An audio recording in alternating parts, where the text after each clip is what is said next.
नमस्कार साथियों, मैं देवाराम सारन स्वागत करता हूं आप सबका टॉप ऑफिसर्स क्लासेस के ऑनलाइन प्लेटफॉर्म पर। जैसा कि दोस्तों आपको पता है कि अपन ने जो कल के क्लास में जो 12th सोइल साइंस की बुक है उसकी ये जो शुरुआत की थी। किसके बारे में कल अपन ने पढ़ा था? 12th क्लास की जो सोइल साइंस की बुक्स है उसके बारे में अपन ने शुरुआत की थी, सोइल केमिस्ट्री की शुरुआत की थी। और अपन ने उसमें पढ़ा था कि मृदा की उत्पत्ति, मतलब मृदा क्या होती है, उसकी सामान्य जानकारी पढ़ी थी। उसके अलावा है जो थल मंडल, जल मंडल और मृदा के अवयव पढ़े थे। आज अपन बात करने वाले हैं, वो करने वाले हैं पष्ट मृदा और अवमृदा के बारे में। अपनी क्लास को है जो आज उसके आगे है जो शुरुआत कर रहे हैं। आज अपन बात करेंगे, वो बात करेंगे पष्ट मृदा और अवमृदा के बारे में। किसके बारे में बात करेंगे दोस्तों? आज अपन बात करने वाले हैं पष्ट मृदा और अवमृदा के बारे में बात है जो आज करने वाले हैं कि पष्ट मृदा क्या होती है और अवमृदा क्या होती है। बात करते हैं अपन अगर पृष्ठ मृदा की। किसकी बात करते हैं दोस्तों? पष्ट मृदा की है जो अपन बात करते हैं। आज है जो अपन बात करने वाले हैं पृष्ठ मृदा और अवमृदा की। अपन बात करते हैं पृष्ठ मृदा की। पहले किसकी बात करते हैं? सरफेस सोइल की बात करते हैं। किसकी बात करते हैं दोस्तों? सरफेस सोइल यानी पृष्ठ मृदा की बात करते हैं। तो पृष्ठ मृदा क्या होती है? पृष्ठ मृदा मृदा की ऊपरी परत होती है जिस पर कृषि कार्य करते समय औजार तथा मशीनरी आदि चलाते हैं। कि पृष्ठ मृदा क्या होती है? मृदा की सबसे ऊपरी परत होती है। मान लो ये पृथ्वी है अपनी, और पृथ्वी की जो सबसे ऊपरी परत होती है जिस पर अपन कृषि कार्य करते हैं। अपन अगर खेत में हल वगैरह चलाते हैं तो जो इतने हल वगैरह, तोबी वगैरह, कोई भी अपन भू परिष्करण का यंत्र चलाते हैं, एरो वगैरह, जो इसकी गहराई होती है वो जहाँ तक जाएगी, जहाँ तक क्या होगी? पृष्ठ मृदा होगी। और सामान्य तो पृष्ठ मृदा की गहराई कितनी होती है? 0 से 15 सेंटीमीटर होती है। बात करते हैं अपन पृष्ठ मृदा की। किसकी बात करते हैं दोस्तों? पृष्ठ मृदा की बात करते हैं। तो इसकी गहराई कितनी होती है पृष्ठ मृदा की दोस्तों? वो गहराई होती है 0 से 15 सेंटीमीटर। कितनी होती है दोस्तों? पृष्ठ मृदा की गहराई होती है वो होती है 0 से 15 सेंटीमीटर होती है। और इस पर अपन क्या करते हैं? कृषि कार्य करते समय औजार मशीनरी वगैरह चलाते हैं। अपन कोई भी कल्टीवेटर वगैरह जो अपने खेत में चलाते हैं मृदा को समतल करने के लिए तथा भुरभुरी बनाने के लिए, वो सब है जो पृष्ठ मृदा में चलते हैं। और इसकी गहराई होती है 0 से 15 सेंटीमीटर और ये उपजाऊ होती है। कैसी होती है? पृष्ठ मृदा है जो उपजाऊ होती है। पृष्ठ मृदा कैसी होती है? उपजाऊ होती है। और अब बात करते हैं अपन सब सोइल की। किसकी बात करते हैं दोस्तों? सब सोइल की बात करते हैं, अवमृदा की बात करते हैं। किसकी बात करते हैं? अवमृदा की। बात करें अपन अगर अवमृदा की, तो अवमृदा क्या होती है? ऊपरी सतह से नीचे की परत जो पैतृक पदार्थ तक गहरी होती है, अवमृदा कहलाती है। 0 से 15 सेंटीमीटर तक की लंबाई हो गई पृष्ठ मृदा। और उसके नीचे की जो परत होती है जिसके अंदर अपन कृषि कार्य करते समय औजार वगैरह नहीं चलाते, तो पृष्ठ मृदा से नीचे की परत जहाँ तक मृदा के पैतृक पदार्थ होते हैं वहाँ तक की जो गहराई होती है वो किस में आती है? पृष्ठ मृदा में आती है दोस्तों। किस में आती है? अवमृदा में आती है। सॉरी, अवमृदा। ये पृथ्वी है, पृथ्वी के जो ऊपर का हिस्सा ये हो गया, ये ऊपर का हिस्सा है जहाँ पर अपन कृषि वगैरह करते हैं, तो ये हो गया पृष्ठ मृदा। और इसके नीचे की जहाँ तक हिस्सा, जहाँ तक मतलब पृथ्वी मृदा निर्माण के जो पैतृक पदार्थ होते हैं वहां तक का हिस्सा है जो होता है अवमृदा। पृष्ठ मृदा की गहराई होती है 0 से 15 सेंटीमीटर और अवमृदा की कोई गहराई नहीं होती है, क्योंकि अवमृदा जहां तक होगी जहां तक उसी मृदा की क्या होंगे? पैतृक पदार्थ होंगे। अब बात करते हैं अपन इसके अंतर के बारे में कि पृष्ठ मृदा और अवमृदा में क्या अंतर होता है। बात करें अपन अगर पृष्ठ मृदा और अवमृदा के अंतर के बारे में बात करते हैं, पृष्ठ मृदा और अवमृदा के अंतर की बात करें अपन, तो पृष्ठ मृदा क्या होती है? पृथ्वी की सबसे ऊपरी परत होती है। अवमृदा क्या होती है? पृष्ठ मृदा के नीचे होती है। और पृष्ठ मृदा क्या होती है? पूर्ण रूप से अपक्षयित होती है। विभिन्न प्रकार के जो सूक्ष्म जीव जो होते हैं, लाभदायक सूक्ष्म जीव होते हैं, उनसे है जो अपक्षयित होती है। अपन अंतर लिखते हैं यहाँ पर पृष्ठ मृदा, यहाँ पर किसका अंतर लिखते हैं? पृष्ठ मृदा का लिखते हैं। और इधर बात करेंगे अपन अवमृदा की। इधर किसकी बात करेगा पर दोस्तों? अवमृदा की बात करेंगे। बात करें अपन पृष्ठ मृदा और अवमृदा की, तो जो पृष्ठ मृदा होती है वो पूर्ण रूप से अपक्षयित होती है। पृष्ठ मृदा कैसी होती है? पूर्ण रूप से अपक्षयित होती है। पूर्ण रूप से अपक्षयित होती है।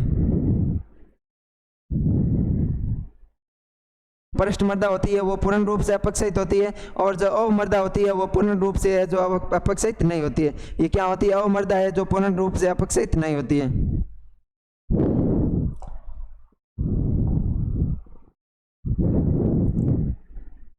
अवमृदा है जो पूर्ण रूप से अपक्षयित नहीं होती है। पूर्ण रूप से अपक्षयित नहीं।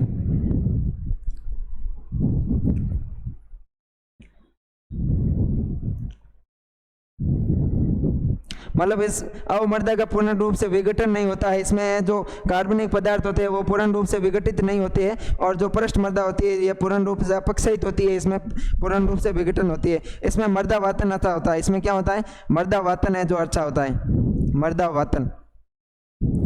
मर्दावातन है वो कैसा होता है, पृष्ठ मर्दा में जो मर्दावातन अच्छा होता है। मर्दावातन क्या होता है, मैंने कल ही बताया था कि मर्दा के अंदर उपस्थित सूक्ष्म जो रंध्र होते हैं, उन सूक्ष्म रंध्रों के अंदर उपस्थित जो वायु होती है, उनका वायुमंडल और मर्दा के बीच में जो गमन होता है, यानी कि जो मर्दीय वायु होती है उसका वायुमंडल में आना तथा वायुमंडलीय वायु का मर्दीय वायु में जाना मर्दावातन कहलाता है। ये होता है, अच्छा होता है। इसमें सूक्ष्म रंध्र है जो पर्याप्त रूप में होते हैं, और इसमें जो होता है अवमर्दा में ये जो मर्दावातन अच्छा नहीं होता। क्या मर्दावातन अच्छा नहीं होता है, मर्दावातन अच्छा नहीं होता है।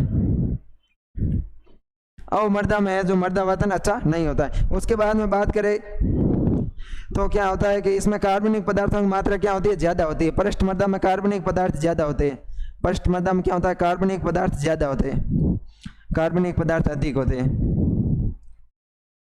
और जो अवमर्दा है इसमें कार्बनिक पदार्थ क्या होंगे, कम होंगे। अवमर्दा में है जो कार्बनिक पदार्थ कम होंगे, कार्बनिक पदार्थ कम।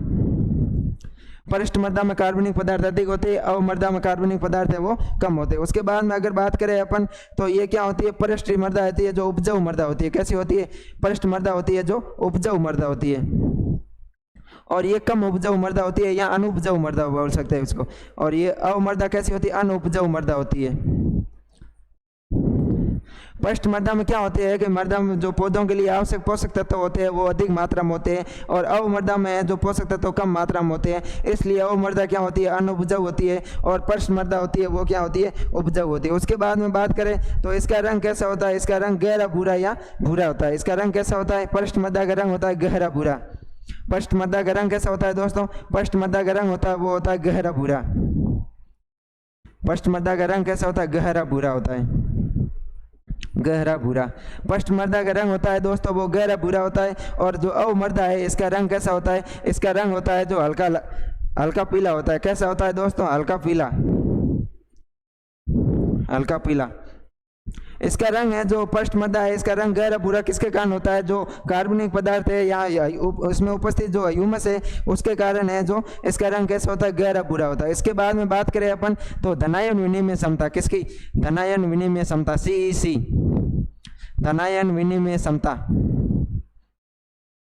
बात करें cation exchange capacity, cation exchange capacity वो होती है, वो अधिक होती है। क्या होती है, कैटायन एक्सचेंज कैपेसिटी अधिक होती है। जो ये पृष्ठ मर्दा होती है इसमें धनायन विनिमय क्षमता है, जो कैटायन एक्सचेंज कैपेसिटी है वो अधिक होती है, और अवमर्दा में है जो CEC धनायन विनिमय क्षमता होती है वो कम होती है। धनायन विनिमय क्षमता क्या है, ये अपन है जो आगे के चैप्टर हम पढ़ेंगे। अगला चैप्टर आएगा अपना एक मर्दा रासायनिक अभिक्रिया है, उसमें है जो अपन पूरा है जो पढ़ने वाले हैं कि CEC क्या होता है। तो अपन फिलहाल अपन को इतना ही ध्यान रखना है कि पृष्ठ मर्दा में धनायन विनिमय क्षमता अधिक होती है और अवमर्दा में जो धनायन विनिमय क्षमता कम होती है। अब अंतर देखते हैं। पृष्ठ मर्दा क्या होती है, पूर्ण रूप से अपक्षयित होते हैं, और इसमें उपस्थित जो कार्बनिक पदार्थ होते हैं वो पूर्ण रूप से अपघटित होते हैं। और ये है जो अवमर्दा में पूर्ण रूप से अपक्षयित नहीं होते हैं। पृष्ठ मर्दा में क्या होता है, मर्दावातन अच्छा होता है, यानी कि मर्दीय वायु का वायुमंडल में और वायुमंडलीय वायु का मर्दा में जो स्थानांतरण या जो गमन होता है वो अच्छा होता है, और यानी इसमें जो रंध्रावकाश है वो अच्छे होते हैं। उसके बाद में पृष्ठ मर्दा में कार्बनिक पदार्थ अधिक होगा और मर्दा में कार्बनिक पदार्थ की मात्रा कम होती है। कल ही अपन ने पढ़ा था कि अपन धीरे धीरे जैसे जैसे नीचे जाते हैं तो दोस्तों कार्बनिक पदार्थ की मात्रा में क्या आती है, कमी आती है। उसके बाद में अपन पृष्ठ मर्दा उपजाऊ होती है, क्योंकि अपन है जो खाद वगैरह कार्बनिक खाद डालते हैं या कोई अपन जो है जो संश्लेषित उर्वरक वगैरह डालते हैं तो वो क्या है, मर्दा की सतह पर डालते हैं। तो मर्दा की जो ऊपरी परत है उसमें है जो पोषक तत्व अधिक होते हैं, इसलिए वो उपजाऊ होती है। उसके बाद में बात करें तो इसका रंग होता है गहरा भूरा होता है, यानी कि इसमें ह्यूमस जो कार्बनिक पदार्थ है उनका पूर्ण रूप से जब अपघटित होते हैं अपक्षित होते हैं तो वह ह्यूमस में बदलते हैं, इसलिए है जो इसका रंग गहरा भूरा होता है। और इसका रंग कैसा होता है, हल्का पीला होता है। उसके बाद में जो पृष्ठ मर्दा होती है उसकी धनायन विनिमय क्षमता जो कैटायन एक्सचेंज कैपेसिटी है वो अधिक होती है, और जो अवमर्दा है उसकी जो कैटायन कैटायन एक्सचेंज कैपेसिटी है दोस्तों कम होती है। अब बात ये, मुझे आशा है कि आपको इस जो है पृष्ठ मर्दा और अवमर्दा है जो समझ में आ गए होंगे इसमें, और अगर आपको कुछ समझ में नहीं आया है तो आप कमेंट कर देना ताकि मैं जो आपको अगले क्लास में बता दूंगा। अब बात करते हैं अपन आगे की, तो आगे पढ़ेंगे अपन अभी मर्दा प्रोफाइल के बारे में। किसके बारे में पढ़ेंगे दोस्तों? मर्दा प्रोफाइल या मर्दा परिच्छेदिका के बारे में जो पढ़ने वाले हैं कि मर्दा परिच्छेदिका क्या होती है क्या नहीं होती है, उसके बारे में जो अपन पढ़ने वाले हैं। बात करते हैं अपन मर्दा परिच्छेदिका यानी सोइल प्रोफाइल। सोइल प्रोफाइल क्या होती है कि मर्दा होती है, मर्दा का अपन है जो हॉरिजॉन्टल कट लगाते हैं यानी कि ऊर्ध्वाधर कट लगाते हैं, तो मर्दा में अपन को विभिन्न प्रकार की परतें दिखाई देती है जिनको संयुक्त रूप से मर्दा प्रोफाइल कहते हैं। जो विभिन्न प्रकार की परतें दिखाई देती है उनको सांस्तर कहते हैं, और जो सांस्तर को है जो संयुक्त रूप से है जो मर्दा प्रोफाइल या सोइल परिच्छेदिका, सोइल प्रोफाइल या मर्दा परिच्छेदिका कहते हैं। तो क्या होता है देखते हैं अपन कि मर्दा का ऊर्ध्वाधर यानी कि खड़ा काट लगाना, यानी कि ये मर्दा है मान लो, और मर्दा का अपन अगर ऊर्ध्वाधर काट लगाएंगे, जैसे ये मर्दा है इसका यहाँ से अपन ऊर्ध्वाधर काट लगाएंगे तो इसमें विभिन्न प्रकार की अलग अलग है जो परतें दिखाई देगी, और इन परतों को है जो सांस्तर कहा जाता है, और जो सांस्तर होते हैं इनको सबको संयुक्त रूप से है जो मर्दा प्रोफाइल कहते हैं। तो मर्दा का ऊर्ध्वाधर काट लगाने पर ऊपरी धरातल से मूल पदार्थ तक, यानी कि अपन ऊपरी धरातल से कट लगाना शुरू करेंगे, और जो नीचे मूल पदार्थ यानी कि पैतृक पदार्थ, यहाँ मूल पदार्थ का मतलब क्या होता है? पैतृक पदार्थ, पैतृक पदार्थ।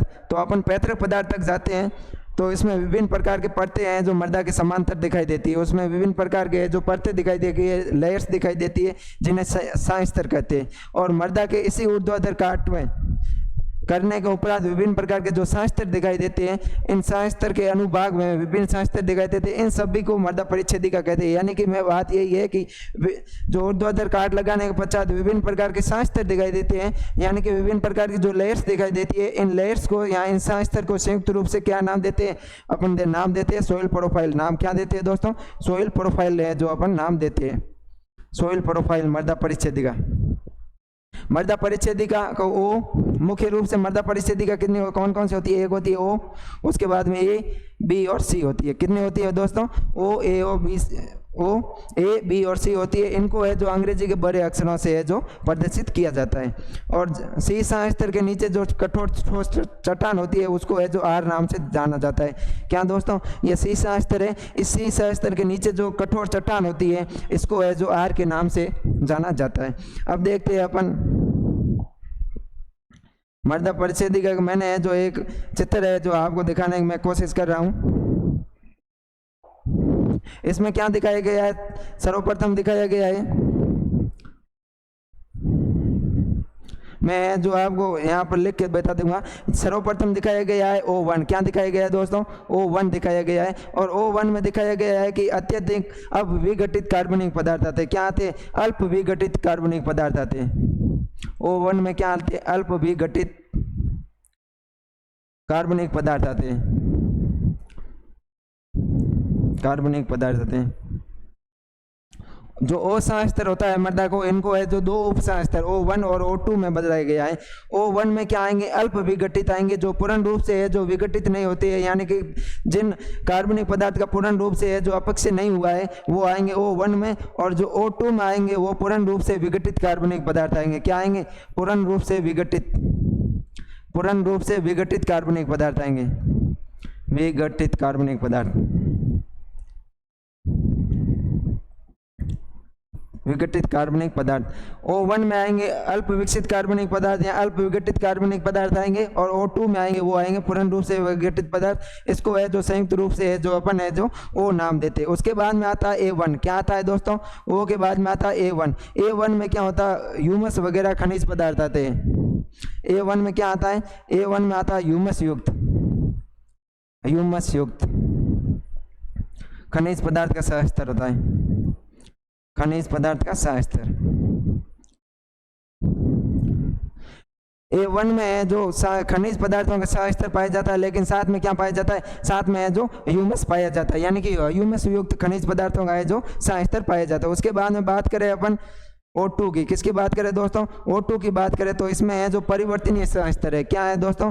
ये O2 है जो परिवर्तनीय सहस्तर है,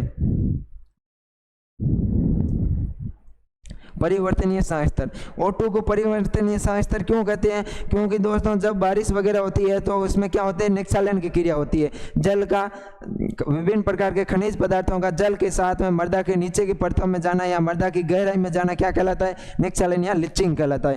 तो निक्षालन या लिचिंग की क्रिया के द्वारा खनिज पदार्थ है जो O2 से नीचे की ओर सांस्तरों में चले जाते हैं या O2 में आकर जो जमा हो जाती है, इसके कारण है जो इसमें खनिज पदार्थों की मात्रा परिवर्तन होती रहती है, इसलिए जो O2 को परिवर्तनीय सांस्तर कहते हैं। उसके बाद में आता है B1। B1 भी क्या है? परिवर्तनीय सांस्तर है। O2 और B1 क्या है? B1 भी क्या है? परिवर्तनीय सांस्तर है। उसके बाद में आता है B2। B2 क्या है? निक्षेपित सांस्तर है। B2 कैसा है सांस्तर दोस्तों? B2 सांस्तर है जो निक्षेपित है। कैसा है दोस्तों? निक्षेपित। निक्षेपित निक्षेपित कैसे अपन कह सकते हैं? जो A2 सांस्तर है उसमें से जो खनिज पदार्थ है लिचिंग क्रिया द्वारा जो नीचे आते हैं और यहाँ पर आते हैं, जो निक्षेपित हो जाते हैं, इनका यहाँ से निक्षेपण हो जाते हैं, यानी कि हट जाते हैं यहाँ से, इसलिए ये निक्षेपित होता है। उसके बाद में B3 आता है। B3 है जो अंतर्वर्ती है सांस्तर। कैसा सांस्तर है? अंतर्वर्ती सांस्तर है। और जो लास्ट में C सांस्तर आता है, ये अपेक्षित पैतृक पदार्थ होते हैं। C सांस्तर में क्या होते हैं? अपेक्षित पैतृक पदार्थ, यानी कि वे पैतृक पदार्थ जो अपन अभी तक पूर्ण रूप से है जो मृदा में परिवर्तित नहीं होते। अब बात करते हैं अपन मृदा परिच्छेदिका में जो समांतर परतें एक दूसरे गुणों से भिन्न होती है उनको सांस्तर कहते हैं। सांस्तर क्या होता है? मृदा सांस्तर अपन जब कट लगाते हैं, ऊर्ध्वाधर हॉरिजॉन्टल कट लगाते हैं, खड़ा काट लगाते हैं, तो उनमें जो विभिन्न प्रकार की परतें दिखाई देती है वो गुणों में क्या होती है? भिन्न भिन्न होती है। उन गुण सांस्तरों को संयुक्त रूप से या परतों को संयुक्त रूप से क्या कहते हैं? सांस्तर कहते हैं। इसका विवरण निम्न प्रकार से है। अब अपन बात करने वाले हैं मृदा के विभिन्न सांस्तरों के बारे में। बात करते हैं अपन सर्वप्रथम O सांस्तर की। किसकी बात करेंगे दोस्तों? O ओरिजिन की बात करेंगे। O सांस्तर की है जो अपन बात करने वाले हैं। बात करते हैं O सांस्तर की, तो इसे O सांस्तर को O सांस्तर भी कहते हैं। और इसमें क्या होते हैं? दो उप सांस्तर को बांटा होता है इसमें, O1 और O2। O सांस्तर को कितने उप सांस्तरों में बांटा है? 2 उप सांस्तरों में बांटा, O1 और O2। O1 में क्या होता है? O1 उप सांस्तर में बिना सड़े गले पदार्थ होते हैं जिन्हें नग्न आंखों से पहचाना जा सकता है। O1 उप सांस्तर में क्या होते हैं? बिना सड़े गले पदार्थ होते हैं जो पूर्ण रूप से सड़े गले नहीं होते हैं, जैसे पादप की पत्तियां वगैरह। अपन मान लो कहीं जाते हैं, जैसे उस क्षेत्र में जाते हैं जहाँ कृषि कार्य नहीं होता है, जैसे जंगल वगैरह में अपन जाते हैं, रणथंभौर में जाते हैं अपन जंगल वगैरह में, तो अपन देखते हैं कि वहाँ पर है जो विभिन्न प्रकार के पादप की पत्तियाँ वगैरह कार्बनिक पदार्थ अपन को है जो अपशिष्ट दिखाई देता है। जो विभिन्न प्रकार के कार्बनिक पदार्थ और पत्तियाँ वगैरह होती है उनको है जो अपन नग्न आंखों से देख सकते हैं, वो है जो अपघटन नहीं होता है उनका। जो वो परत है वो परत क्या कहलाती है? O1 उप सांस्तर कहलाता है। अब समझ में आ गया होगा मेरे हिसाब से। और जो O2 उप सांस्तर है ये पूर्ण रूप से अपघटित होते हैं, पादप और जंतु अवशेष पाए जाते हैं। और जब उस वन में अधिक बारिश होती है तो जो पादप की पत्तियां हैं वो विभिन्न प्रकार के सूक्ष्म जीवों की क्रिया द्वारा है जो सड़ जाते हैं या गल जाते हैं, जिनको अपन नग्न आंखों से नहीं देख सकते। तो जो पूर्ण रूप से अपघटित पदार्थ होता है वो किस सांस्तर में आ जाता है? O2 सांस्तर में आ जाता है। और ये क्या होते हैं? पादप और जंतु अवशेष पाए जाते हैं जिन्हें अपन नग्न आंखों से नहीं देख सकते। O1 और O2 में क्या ध्यान रखना? O1 को अपन नग्न आंखों से देख सकते हैं, O2 को नग्न आंखों से नहीं देख सकते। O1 में क्या होता है कि पूर्ण रूप से अपघटन नहीं होता है, कुछ अपन है जो देख सकते हैं कार्बनिक पदार्थ को, और O2 में है जो पूर्ण रूप से अपघटन हो जाता है। उसके बाद में अपन बात करें तो उसके बाद में अपना आता है वो आता है A सांस्तर। कौन सा सांस्तर आता है दोस्तों? A सांस्तर आता है। अब बात करते हैं अपन A सांस्तर को, यानी A ओरिजिन। यह सबसे ऊपरी खनिज सांस्तर है। अगर क्वेश्चन आ जाता है कि सबसे ऊपरी खनिज सांस्तर कौन सा है तो A सांस्तर। A सांस्तर है, ये कैसा है? खनिज सांस्तर है दोस्तों। कैसा सांस्तर है? खनिज सांस्तर। यानी कि A सांस्तर में जो खनिज पदार्थ पाए जाते हैं, और इस सांस्तर में A1 उप सांस्तर में कार्बनिक पदार्थों और खनिज पदार्थों का मिश्रण पाया जाता है। जो A सांस्तर है इनको भी A1, A2 और A3 में बांटा होता है, विभिन्न प्रकार के उप सांस्तरों में बांटते हैं। जो इनमें A1 सांस्तर होता है उनमें खनिज पदार्थ, और खनिज पदार्थ के साथ में क्या होते हैं? कार्बनिक पदार्थ होते हैं। A1 उप सांस्तर में क्या होते हैं? कार्बनिक पदार्थों के साथ में खनिजों का मिश्रण पाया जाता है, जिसके कारण इसका रंग कैसा होता है? गहरा होता है। रंग कैसा होता है? गहरा होता है। बात करें O2 उप सांस्तर की, किसकी बात करें? O2 सांस्तर उप सांस्तर की, तो इसमें है जो मृत्तिका, लोहा और एल्यूमिनियम ऑक्साइड का निक्षालन नीचे के सांस्तर में होता है। O2 सांस्तर होता है। क्या होता है? O2 सांस्तर। O2 सांस्तर। A सांस्तर है। A सांस्तर में खनिज सह स्तर भी कहते हैं सह स्तर को। और A1 सह स्तर होता है, इसमें खनिज और कार्बनिक क्या होते हैं, साथ में होते हैं।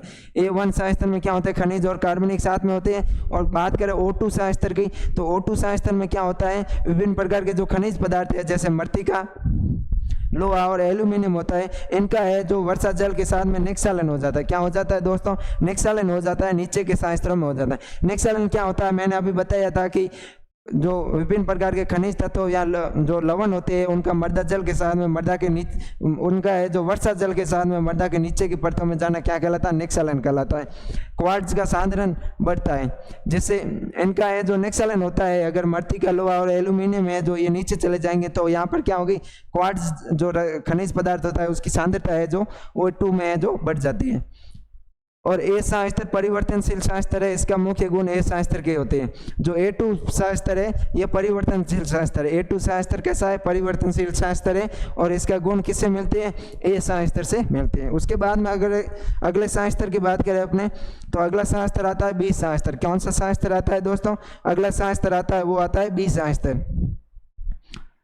B सह स्तर, इसमें B1 परिवर्तनशील सह स्तर होता है। B सह स्तर में भी जो B1 सह स्तर होता है, कौन सा सह स्तर दोस्तों, B1 सह स्तर होता है, तो ये होता है A1 की तरह क्या होता है, परिवर्तनशील सह स्तर होता है, क्योंकि इनमें है जो विभिन्न प्रकार के खनिज पदार्थ या कार्बनिक पदार्थ आगे संचित होते हैं। इनमें विभिन्न प्रकार B सह स्तर के गुणों की अधिकता होती है। और B2 सह स्तर को निक्षेपित या संचयन सह स्तर भी कहते हैं, क्योंकि इसमें है जो A2 के जो सह स्तर है B2 में आके क्या होते हैं, जम जाते हैं, इसलिए इसको है जो निक्षेपित या संचित सह स्तर कहते हैं, जिसमें मृत्तिका, लोहा और एल्यूमिनियम के ऑक्साइड निक्षालित होकर जमा हो जाते हैं। ऊपर से जो A2 सह स्तर से या A1 सह स्तर से जो मृत्तिका, लोहा और एल्यूमिनियम आए थे वर्षा जल के साथ में, वो आके B2 सह स्तर में जो जमा हो जाते हैं, इसलिए B2 सह स्तर को क्या कहते हैं, निक्षेपित सह स्तर या संचयन सह स्तर कहते हैं। और B3 सह स्तर होता है जो B और C के मध्य पाया जाता है। जो B3 सह स्तर होता है वह सह स्तर है जो B2 सह स्तर और C सह स्तर के क्या है, बीच में पाया जाता है, अंतर्वर्ती परत होता है। उसके बाद में बात करें अपन C सह स्तर की, किसकी बात करें दोस्तों, C सह स्तर की, तो इसमें कम विघटित एवं अपक्षयित मूल पदार्थ पाए जाते हैं। वे मूल पदार्थ जिनका है जो पूर्ण रूप से विघटन नहीं हुआ है, यानी कि जो पूर्ण रूप से मृदा में परिवर्तित नहीं हुए हैं, थोड़े बहुत ही है जो मृदा में परिवर्तित हुए हैं, वो पाए जाते हैं। और इसके नीचे है जो कठोर सह स्तर R सह स्तर होता है, जिसमें क्या पाई जाती है, कठोर चट्टानें पाई जाती है। तो बात करें अपन सह स्तर की, तो पहला सह स्तर अपन ने कौन सा पढ़ा था, पहला सह स्तर O सह स्तर पढ़ा था। इसके दो उप सह स्तर थे O1 और O2।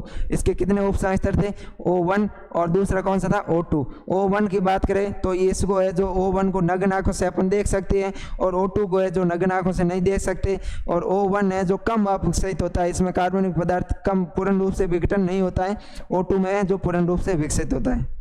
उसके बाद में पढ़ा था अपन A सह स्तर, जिसको खनिज सह स्तर भी कहते हैं, और सबसे ऊपरी खनिज सह स्तर है। इसको भी है जो 3 भागों में बांटा था। A1 इसमें है जो खनिज पदार्थ नीचे के सह स्तरों में आके जमते हैं। फिर A2 और A3। उसके बाद में पढ़ा था अपन ने B सह स्तर, और B सह स्तर को निक्षेपित या संचयन सह स्तर भी कहते हैं, क्योंकि इसमें है जो खनिज पदार्थों का संचयन होता है। उसके बाद में C सह स्तर पढ़ा था। C सह स्तर वे सह स्तर होते हैं जो पदार्थ, इसमें वे पदार्थ होते हैं जो पूर्ण रूप से है जो मृदा में परिवर्तित नहीं हुए हैं, या कम विघटित या कम अपक्षित पदार्थ होते हैं। उसके बाद में जो नीचे की कठोर चट्टान आती है वो होता है R सह स्तर। उसके बाद में अपन आगे चलते हैं। आगे अपन बात करें,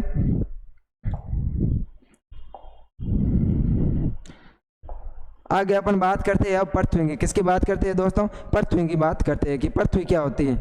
पृथ्वी ब्रह्मांड का एक अत्यंत सूक्ष्म भाग है। पृथ्वी अपन अगर पूरे मिल्क ब्रह्मांड की बात करें तो ब्रह्मांड में विभिन्न प्रकार के सौर मंडल वगैरह होते हैं, तो उनमें देखें पूरे ब्रह्मांड में तो पृथ्वी बिल्कुल ही एक छोटा सा भाग है। और इसकी ऊपरी परत सतह क्या कहलाती है, किससे ढकी रहती है, मृदा से ढकी रहती है, सोइल से ढकी रहती है। मैंने आपको कल ही बताया था कि सोइल क्या होता है। कोई पूछे कि सोइल क्या है, मृदा क्या है, तो अपन को बताना है कि पृथ्वी की सबसे ऊपरी परत क्या कहलाती है, सोइल कहलाती है। ये जो है सोइल से ढकी रहती है। और पृथ्वी उन 8 उपग्रहों में से है जो सूर्य के चारों ओर घूमते हैं। पृथ्वी है जो सूर्य के चारों ओर जो 8 उपग्रह घूमते हैं, उनमें से एक उपग्रह पृथ्वी है। और पृथ्वी की उत्पत्ति के अध्ययन से ज्ञात होता है कि अपन जब पृथ्वी है जो पृथ्वी की उत्पत्ति का अध्ययन करते हैं, पृथ्वी की क्या करते हैं, उत्पत्ति पृथ्वी की उत्पत्ति का अध्ययन करते हैं अपन को, तब अपन को पता चलता है कि यह प्रारंभ में तप्त अवस्था में लावा के रूप में थी। प्रारंभ में कैसे थी? प्रारंभ में जिस प्रकार से कोई भी लोहे का गोला होता है, उसको अपन जब गर्म करते हैं तो वो प्योर लाल हो जाता है, वो आग उबलने लगता है, उस प्रकार से है जो एक गर्म लोहे जो गोले के समान थी। उसके बाद में धीरे धीरे शीतलक होकर जो वर्तमान में ठोस अवस्था में है जो परिवर्तित हो गई। उसके बाद में विभिन्न प्रकार के है जो पर्यावरणीय कारकों की वजह से कई हजार सालों वर्ष बाद में धीरे धीरे उसमें परिवर्तन होता गया, और वो है जो एक ठोस अवस्था में है जो परिवर्तित हो गई। और पृथ्वी का सतह कैसा है? रुक्ष से। रुक्ष का मतलब क्या होता है? रुक्ष का मतलब होता है खुरदरा। क्या होता है दोस्तों? खुरदरा है। यहाँ कहीं तो पृथ्वी पर पर्वत है, कहीं उभरे हुए भाग पर्वत कहलाते हैं, कहीं खोखले और गड्ढे होते हैं जहाँ पर क्या होता है? समुद्र और झील बने होते हैं। पृथ्वी की सतह एकदम प्योर पृथ्वी की बात करें तो ये समतल नहीं होती। क्यों हो गई? कहीं पर तो पृथ्वी का उभरा हुआ भाग होता है जिसको अपन पर्वत वगैरह बोलते हैं, कहीं पर क्या होता है? पृथ्वी का है जो उभरा हुआ भाग होता है जिसको अपन क्या बोलते हैं? पर्वत वगैरह बोलते हैं। और कहीं पर है कि इसमें है जो खड्डे वगैरह होते हैं, जो समुद्र है झील बनाते हैं। भूगर्भ शास्त्रियों के अनुसार पृथ्वी के 3 मंडल होते हैं। पृथ्वी के कितने मंडल होते हैं? 3 मंडल होते हैं। 3 मंडल कौन कौन से होता है? पहला हो गया वायुमंडल। कौन सा हो गया दोस्तों? वायुमंडल, जलमंडल और थलमंडल से जो पृथ्वी मिलकर बनी होती है। अब बात करते हैं अपन वायुमंडल की। किसकी बात करते हैं दोस्तों?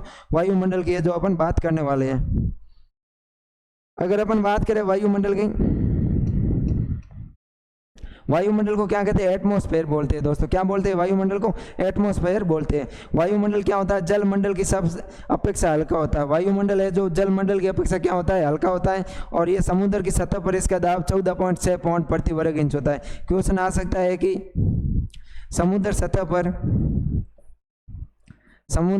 पर वायु दाब कितना होता है? वायुमंडल का वो कितना दाब होता है? वायुमंडल का दाब कितना होता है? तो समुद्र सतह पर वायुमंडल का दाब कितना होता है? 14.6 पाउंड प्रति वर्ग इंच होता है। कितना होता है दोस्तों? 14.6 पाउंड प्रति वर्ग इंच होता है। प्रति वर्ग इंच, 1 वर्ग इंच होती है, उसके ऊपर कितना दबाव लगाता है? 14 पाउंड है जो अपना है जो दाब रहता है। यह भूमि का केवल 0.03% भार की दृष्टि से भाग होता है। जो पर वायुमंडल है यह संपूर्ण भूमि का है, केवल कितना भाग बनाता है? 0.03%। कितना बनाता है? 0.03%। किसके अनुसार? यह भार की दृष्टि से बनाता है। किसके दृष्टि से बनाता है? भार की दृष्टि से। भार की दृष्टि से है जो वायुमंडल है जो पूरी पृथ्वी का है सिर्फ 0.03% भाग ही बनाता है। इसमें गैसों का मिश्रण होता है। क्या होता है? वायुमंडल में गैसों का मिश्रण होता है जिसमें नाइट्रोजन, ऑक्सीजन, कार्बन डाइऑक्साइड, जलवाष्प मुख्य रूप से होती है। मुख्य रूप से कौन सी होती है? नाइट्रोजन, ऑक्सीजन, कार्बन डाइऑक्साइड, जलवाष्प होती है। और इसमें जो निष्क्रिय गैसें होती है वो हीलियम, ऑर्गन, नियॉन, क्रिप्टॉन और जेनॉन होती है। निष्क्रिय गैसें कौन कौन सी होती है? हीलियम, ऑर्गन, नियॉन, क्रिप्टॉन और जेनॉन है जो निष्क्रिय गैसें पाई जाती है। और वायुमंडल का संगठन की बात करें तो अपन नाइट्रोजन कितना होता है? 79.9% होता है। नाइट्रोजन कितना होता है दोस्तों वायुमंडल में? नाइट्रोजन होता है 79.9%। कितना होता है दोस्तों? 79.9%। ऑक्सीजन की बात करें तो ऑक्सीजन कितना होता है?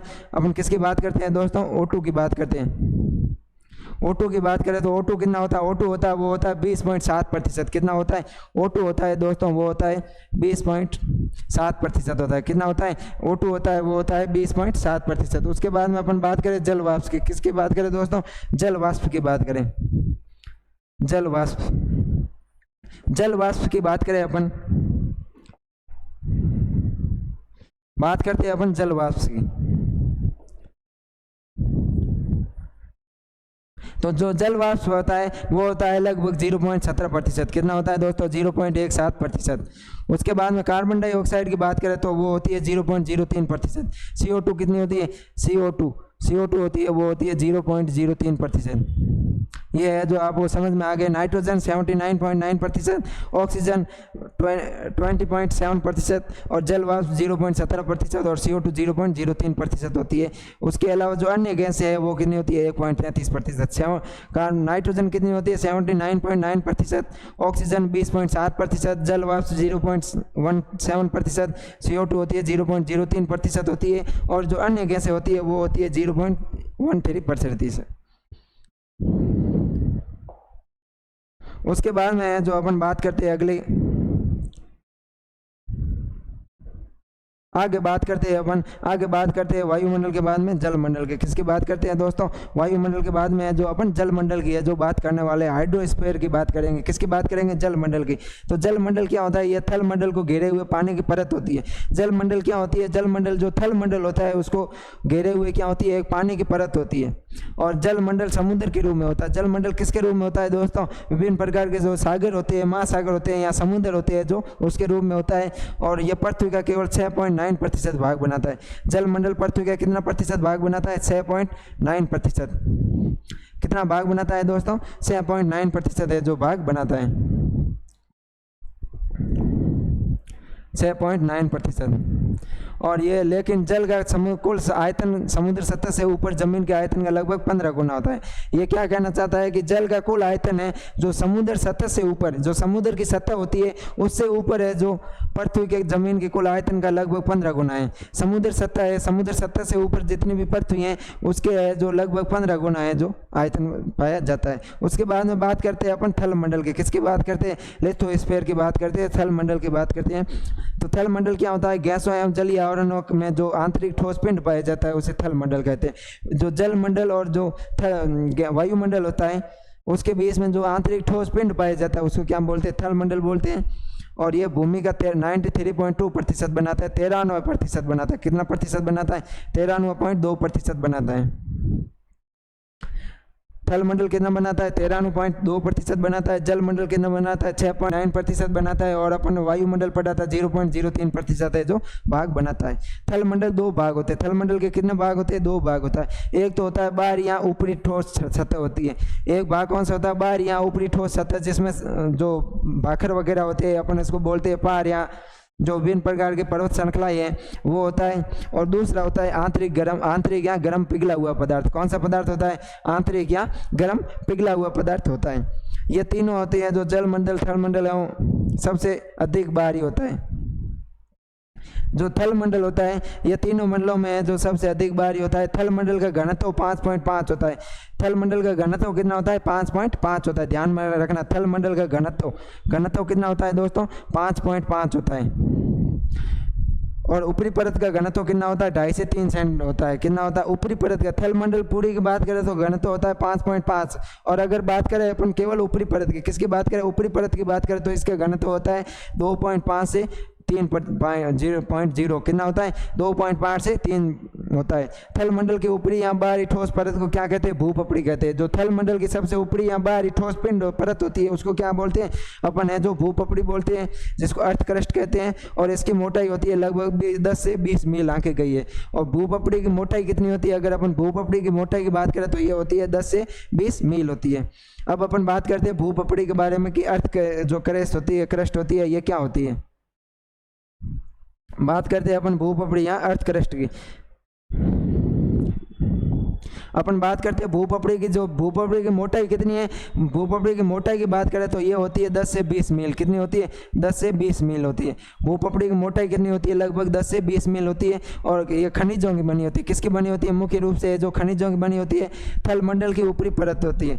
थल मंडल की ऊपरी परत क्या कहलाती है? भूपपड़ी है जो कहलाती है। और भूपपड़ी का ऊपरी स्तर ऐसे सेलों से मिलकर बना होता है, यानी ऐसे चट्टानों से मिलकर बना होता है।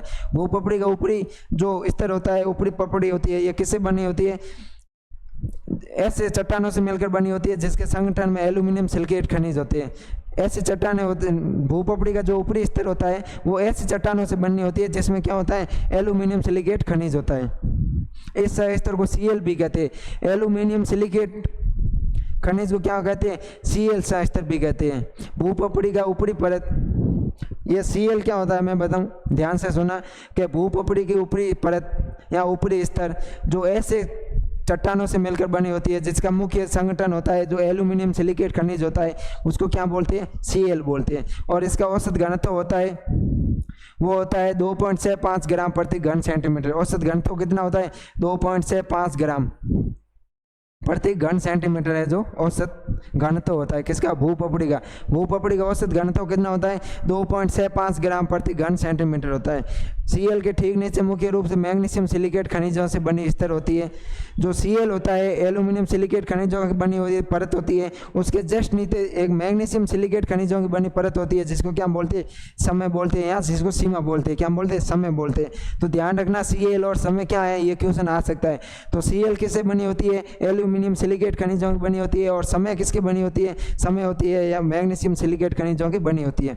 भूपपड़ी में निष्क्रिय गैसों के अतिरिक्त लगभग सभी तत्व पाए जाते हैं। भूपपड़ी में क्या है, निष्क्रिय गैस है, अपन ने पढ़ी थी, हीलियम, ऑर्गन, नियोन, जिनोन, ये नहीं पाई जाती है। इसके अलावा है लगभग सभी तत्व है जो मुख्य रूप से पाए जाते हैं। अब बात करते हैं अपने इससे आगे। तो आज अपन ने ये भूपपड़ी पढ़ ली है, कल अपन पढ़ेंगे चट्टानों के बारे में। कल अपन क्लास में किसके बारे में पढ़ेंगे दोस्तों, कल अपन पढ़ेंगे वो पढ़ेंगे चट्टानों के बारे में। किसके बारे में पढ़ेंगे दोस्तों, चट्टानों के बारे में जो अपन ने कल बात करेंगे। किसके बारे में बात करेंगे दोस्तों, चट्टानों के बारे में बात करेंगे, रॉक्स के बारे में बात करेंगे कि चट्टानें क्या होती है, कितने प्रकार की होती है, इसका विखंडन किस प्रकार से होता है, उससे मृदा का निर्माण किस प्रकार से होता है, इनमें बनाने वाले कौन कौन से मुख्य रूप से खनिज पदार्थ होते हैं, इन सब के बारे में है जो कल अपन ने जो चर्चा करने वाले हैं। आज के अपने क्लास को है, सेशन को है, यहीं पर विराम देते हैं। आपने वीडियो को अंत समय तक देखा, इसलिए आप सबका बहुत बहुत धन्यवाद साथियों। जय हिंद, जय भारत, वंदे मातरम।